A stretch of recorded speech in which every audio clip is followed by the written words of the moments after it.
ഫെബ്രുവരി 3-ാം തീയതിയിലെ പത്രത്തിലെ വാർത്തയാണിത്. ഒരു പക്ഷേ PSC സ്പോർട്സുമായി ബന്ധപ്പെട്ട കറണ്ട് അഫയേഴ്സിൽ ഈ ചോദ്യം ഉൾപ്പെടുത്തിയേക്കാം. ഈ ന്യൂസിലെ വിവരം അണ്ടർ 19 വനിതാ 2020 ക്രിക്കറ്റ് ലോകകപ്പ് ഇന്ത്യക്ക് എന്നുള്ളതാണ് വാർത്ത. ഫൈനലിൽ ദക്ഷിണാഫ്രിക്കയെ 9 വിക്കറ്റിനെ തോൽപ്പിച്ചു. വയനാട്ടുകാരി VJ ജോഷിതയും ടീമിൽ. വാർത്ത വിശദമായി നോക്കാം.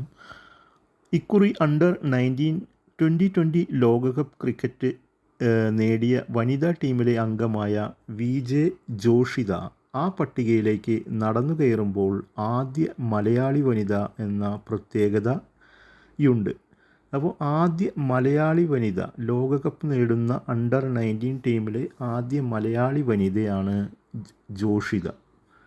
അപ്പോൾ ജോഷിതയുടെ പേര് ഓർത്തു വയ്ക്കുക.